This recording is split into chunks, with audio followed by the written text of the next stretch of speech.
안녕하세요.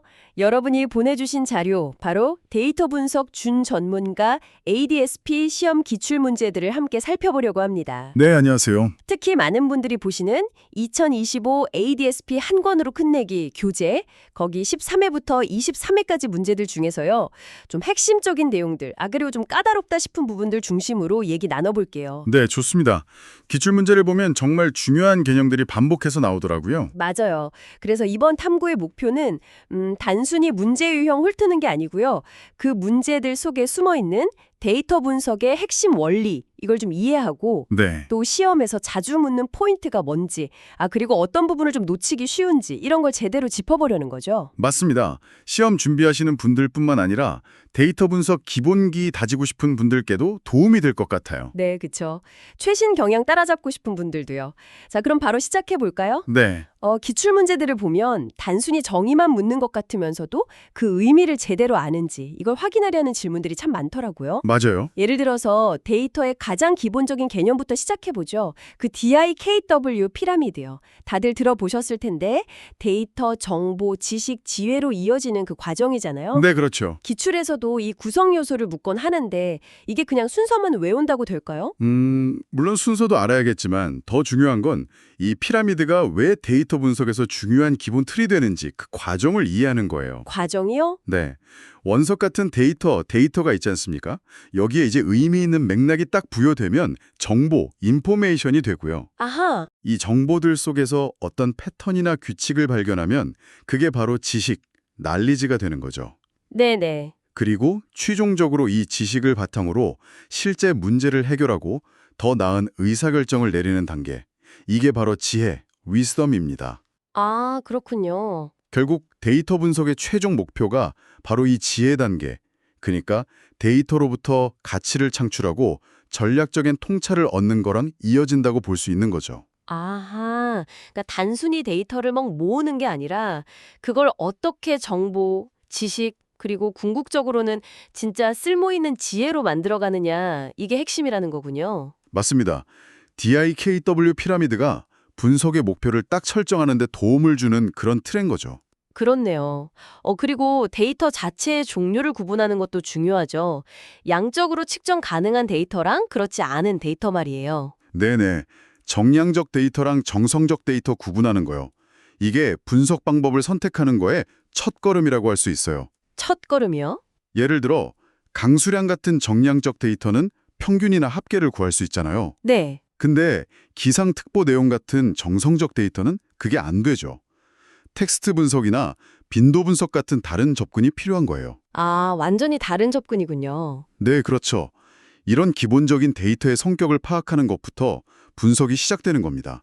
데이터의 성격을 알았다면 이제 이 데이터들을 어디에 어떻게 모아두고 관리하는지 이게 또 중요해지겠네요. 맞아요. 그래서 데이터베이스나 데이터 웨어하우스 같은 개념들이 시험에 자주 등장하는 거겠죠. 뭐 ERP, CRM, SCM 같은 기업 시스템 용어도 그렇고요. 네, 맞습니다. 특히 데이터 웨어하우스, DW 특징 묻는 문제는 정말 꾸준히 나오는데요. 어떤 특징들이죠? 뭐 주제지향성, 통합성, 치계열성, 비휘발성 이런 거요.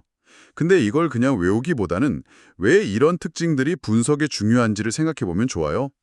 왜 중요한지요? 예를 들어 비휘발성이라는 게 데이터가 한번 저장되면 삭제되거나 수정되지 않는다는 거잖아요. 네. 이게 과거 이력을 추적하고 시간 흐름에 따른 변화를 분석하려면, 즉 시계열성을 가지려면 필수적인 특징인 거죠. 분석하려면 과거 데이터가 그대로 있어야 하니까요. 그렇군요. 데이터가 잡뽑아끼면 분석이 안 되겠네요. 그렇죠. ODBMS 같은 조금 다른 형태의 DB도 있다는 점도 같이 알아두면 좋고요. 네. 요즘은 또 빅데이터 시대잖아요. 3V니 4V니 하는 특징들도 단걸 문제인데 네. 빅데이터 특징. 단순히 데이터 양, 볼륨만 많은 게 빅데이터는 아니라고 하죠. 정확합니다. 볼륨, 크기, 브라이어티, 다양성, 벨로시티, 속도. 이것만큼이나 중요한 게 바로 value, 가치입니다. 가치요. 네, 여기서 말하는 가치는 투자 비용 이런 게 아니고요. 분석을 통해서 얻어낼 수 있는 비즈니스 효과나 통찰, 인사이트를 의미해요. 아하. 아무리 데이터가 많고 다양해도 거기서 의미 있는 가치를 뽑아내지 못하면 그건 그냥 데이터 더미일 뿐인 거죠. 그렇죠. 쓸모가 있어야죠. 물론 빅데이터 활용에는 프라이버시 침해 같은 위험도 따르기 때문에 데이터를 안전하게 활용하기 위한 익명화 같은 기술적, 제도적 장치에 대한 이해도 중요하게 다뤄지고 있습니다. 네, 그것도 꼭 짚어야 할 부분이고요. 자, 데이터에 대한 이해가 어느 정도 되었다면 이제 본격적으로 분석을 어떻게 할지 계획하는 단계로 넘어가야겠네요. 네, 분석 기획 단계죠. 기출문제를 보면 분석 프로젝트를 체계적으로 수행하는 방법에 대해서도 꽤 중요하게 다루는 것 같아요. 여러 방법론이 있지만 특히 하향식 접근 방식의 단계는 순서대로 기억해둘 필요가 있어 보입니다. 네, 맞아요. 문제 탐색부터 시작해서 문제 정의, 해결 방안 탐색, 타당성 검토로 이어지는 그 하향식 접근 방식이요. 네. 이게 분석 과제를 명확히 하고 성공 가능성을 높이는 기본적인 프레임워크인데요. 단순히 단계를 외우기보다는 각 단계에서 뭘 해야 하는지, 왜 이 순서로 진행되는지를 이해하는 게 중요해요. 예를 들면요? 예를 들어서 문제를 제대로 정의하지 않고 바로 해결 방안부터 찾는다? 그러면 엉뚱한 분석을 하게 될 수도 있겠죠. 아, 정말 그렇겠네요. 문제를 제대로 정의하는 게 반이라는 말도 있잖아요. 그렇죠. 근데 분석 기획이라는 게 단순히 방법론만 따른다고 되는 건 아닌 것 같아요. 뭐 조직 차원에서 준비가 되어 있는지도 봐야 하고 데이터 관리 체계 같은 것도 중요하다고 하던데요. 아, 네, 맞습니다. 분석 기획은 좀 더 넓은 시야가 필요해요. 조직의 분석 역량이나 인프라 수준을 진단하는 분석 준비도 평가 같은 거요. 분석 준비도요? 네. 그리고 분석 과제를 발굴하고 우선순위를 정하고 관리하는 전체 프로세스에 대한 이해도 필요하고요. 아, 과제 관리 프로세스? 또 조직 내 분석가들이 어떤 구조, 기능 중심이나 집중형 같은 구조로 일하는 게 효과적일지 고민하는 것도 기획의 일부죠. 조직 구조까지요? 그리고 빼놓을 수 없는 게 바로 데이터 거버넌스입니다. 데이터의 품질, 일관성, 보안, 이런 걸 관리하는 정책과 프로세스인데요. 네. 이게 제대로 안 되어 있으면 분석 결과의 신뢰도가 뚝 떨어질 수밖에 없어요. 예를 들어 데이터 정의가 부서마다 다르면 분석 자체가 혼란스러워지겠죠? 와, 분석 하나 하려면 고려할 게 진짜 많군요. 그렇죠. 여기서 개인적으로 흥미로웠던 부분은 분석 과제를 분류하는 방식이었어요. 그 분석 대상, what을 아는지 모르는지, 분석 방법, how를 아는지 모르는지, 이걸로 4가지 유형으로 나눈다는 거예요. 아, 네. 그 분류 방식이요. 그게 분석의 목표랑 접근 방식을 명확히 하는데 도움을 주거든요. 어떻게 도움이 되죠? 예를 들어서 분석 대상은 명확해요. 고객 이탈 예측 같은 거. 근데 어떤 방법을 써야 할지 잘 모르겠다. 그러면 솔루션, 유형으로 보고 적합한 모델링 기법을 찾는 데 집중하게 되는 거죠. 아하! 반대로 뚜렷한 분석 대상은 없는데 기존에 쓰던 분석 방법, 특정 군집 분석 알고리즘 같은 걸 가지고 새로운 인사이트를 찾으려고 한다. 그러면 통찰 유형에 해당하고요. 아, 그렇군요. 이렇게 분석 과제의 성격을 파악하는 게 효과적인 분석 전력 수립의 시작점이라고 할 수 있습니다. 네, 이제 좀 감이 잡히네요.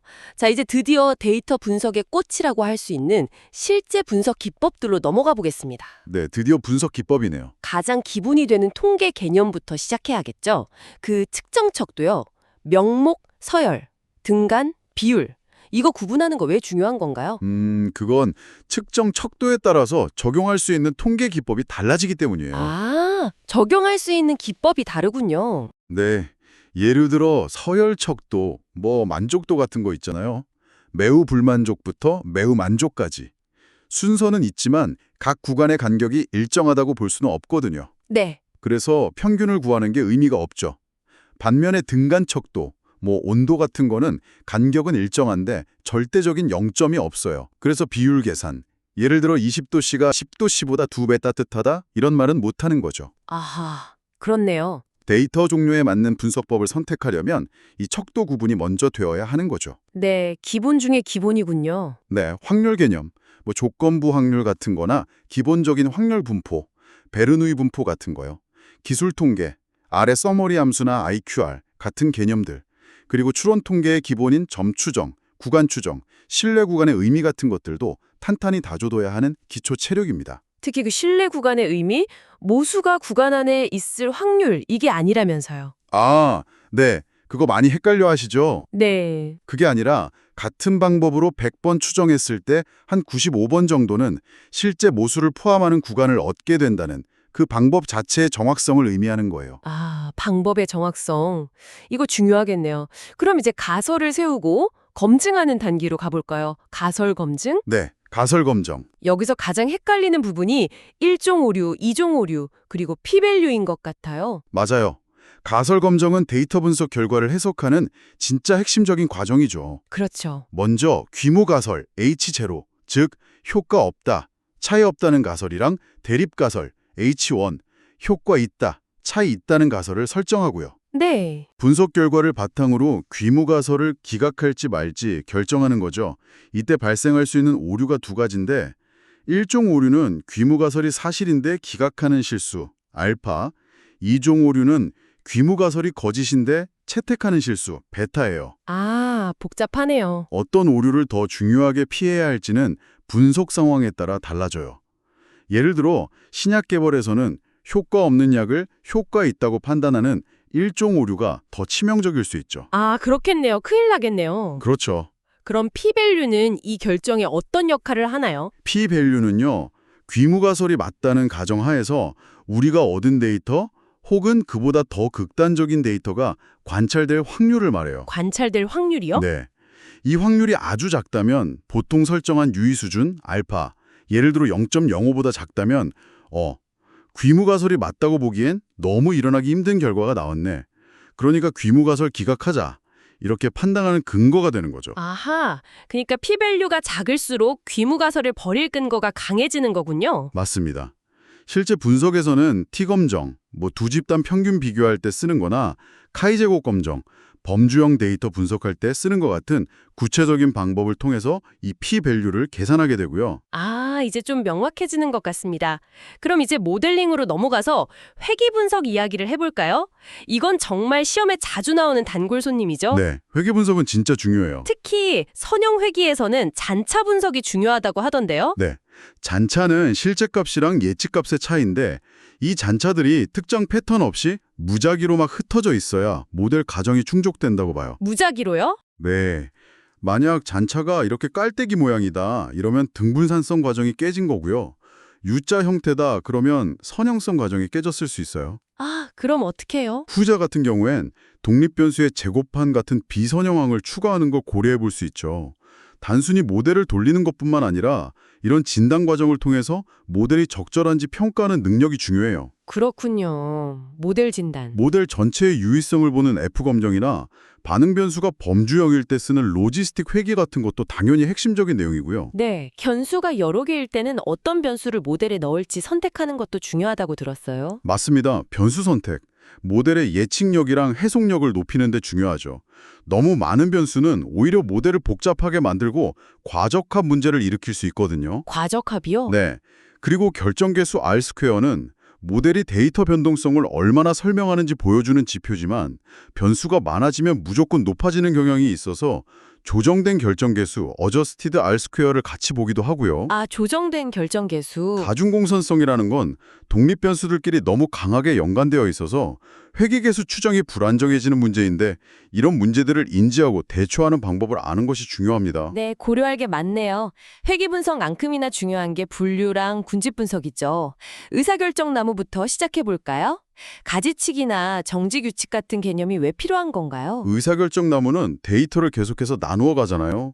근데 너무 깊게 자라면 학습 데이터에만 너무 딱 맞춰져서 새로운 데이터에 대한 예측 성능이 떨어지는, 즉 과적한 문제가 발생하기 쉬워요. 아, 또 과적합이군요. 네, 그래서 가지치기나 정지규칙은 나무 성장을 적절한 수준에서 멈추거나 너무 복잡해진 가지를 쳐내는 방법인데요. 모델의 일반화 성능을 높이기 위해 사용되는 거죠. 그렇군요. 일반화 성능. 군집 분석에서는 K평균 군집이 가장 유명한 것 같은데 초기 중심값에 따라 결과가 달라질 수 있다는 점이 흥미로웠어요. 네, 맞아요. K평균 군집은 미리 정한 K개의 군집 중심을 계속 이동시키면서 데이터를 할당하는 방식이라 계산은 빠른데요. 초기 중심값 설정에 좀 민감하고 K값을 미리 정해야 하는 단점이 있죠. 그럼 계층적 군집이랑은 어떻게 다른가요? 계층적 군집은 개별 데이터에서 시작해서 가장 유사한 것끼리 순차적으로 묶어나가거나 병합형, 아니면 전체에서 시작해서 나누어가는 분할형 방식이에요. 아, 묶거나 나누거나. 네, 덴드로그램이라는 나무 그림으로 군집 형성 과정을 시각적으로 볼 수 있고 K값을 미리 정하지 않아도 된다는 장점이 있지만 데이터가 많으면 계산량이 확 늘어나는 단점이 있죠. 덴드로그램. 네, 와대 연결법은 군집 내 오차 제곱합을 최소화하는 방식으로 군집을 병합하는 방법 중 하나고요. 이외에도 밀도 기반의 DB 스캔이나 인공신경망 기반의 SOM 같은 다양한 군집 기법들이 있습니다. 와, 군집 분석도 종류가 많네요. 모델을 만들었으면 평가도 잘해야겠죠? 오블료표를 기반으로 정확도, 정밀도, 재현율, F1 점수 같은 지표들을 계산하고 해석하는 문제가 자주 보이더라고요. 네, 모델 평가는 필수죠. 특히 정밀도랑 재현율, 이거 어떤 상황에서 더 중요하게 봐야 할까요? 아, 좋은 질문입니다.